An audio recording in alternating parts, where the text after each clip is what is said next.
And an exciting game it was. Unicorns of Love seeming like they just had the strategies to go through. Both teams seeming like they're kind of figuring out what to do on the big stage right now. We did, as we said, see a little bit of scrambling back and forth. It seemed like after that huge shockwave we saw at 25 minutes, it almost changed the game.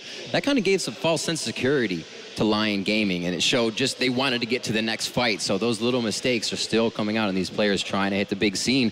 What was your take on the beginning of the game? Obviously, Kickus, we just heard there, trying to take control, a little bit of different stuff, and he got into the jungle, but messed that up a bit. This was something that Monty actually kind of touched on in the last game, that people might become predictable, and that's exactly what happened. They knew that the bot lane of Lyon started on the Gromp, and then assumed that Evelyn was going to be on Krugs on the other side of the map.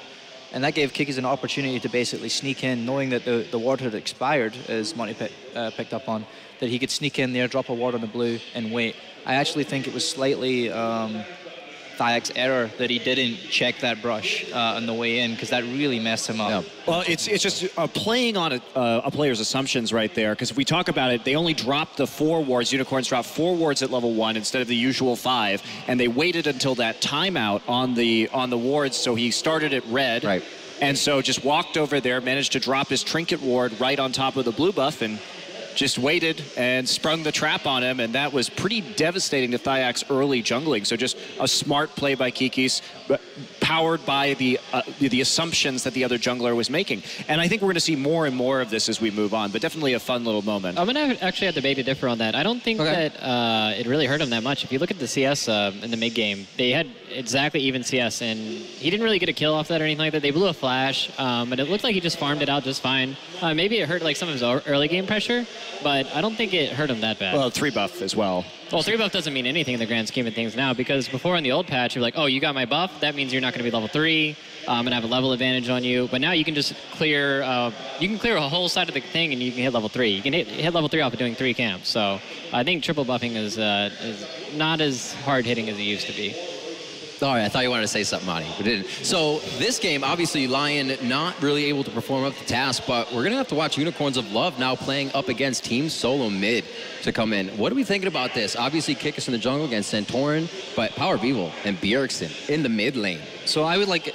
Power of Evil's had a lot of kind of momentum and praise coming into this tournament, and people are expecting a lot of him. In the first game, I don't think we really seen that at all, if that's fair to say. But going into the second game, I've seen a lot more confidence coming from Power of Evil. He was making a lot more opportunities happen with LeBlanc, going a lot more aggressive. And even in team fights, you would see him going for that extra dash in when maybe some people wouldn't do that, which was really refreshing to see. Yeah, so. Monty got his balls. Yeah, he did. I was very happy to see that. We saw more teleport plays this game. And, you know, something that I wanted to touch on here is that one thing that is less reliable now than it ever has been is that gold total in the game. And you could see that, yes, we did have a big gold deficit, but we have to remember that the dragon doesn't give the gold anymore. And so when you have all of those dragon stacks that were on Lyon Gaming while Unicorn of Love were still struggling with it, that translates directly into gold, because those percentage stats, just for an example, 300 AP based off of gold efficiency, if you have 300 AP and you've got the 8% dragon buff, that's worth about 550 gold, a little less. And if you have 200 AD, that's worth about 575 gold.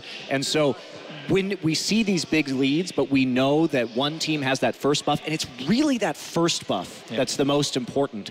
And I think the one mistake here that Lyon made, and many teams I think will be making this mistake in this new patch, is that if you have the one dragon buff and you're sitting at 25 minutes when these buffs start to become super efficient, you have to prevent the enemy team from getting that first dragon, because that is just a tremendous gold swing.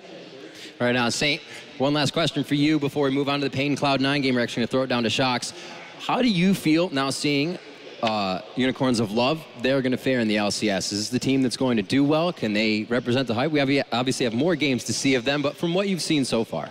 I think they are a good team with a lot of potential, but I think they definitely need to work on just progressing the game. I mean, in the games where they had the lead, they weren't really vision controlling to get a pick, and they weren't really trying to like push it to end the game. Like, they had the power spikes on their champions, so LeBlanc was able to literally one-shot almost anybody, and they just don't really push it. So I think that's like a confidence thing. As you play more together as a team and figure out your play style, you gain that confidence. All right, and next up, we do have Pain Gaming versus Cloud9. We're going to take a moment and throw it down to the stage to Shocks, who's with Cloud9's manager.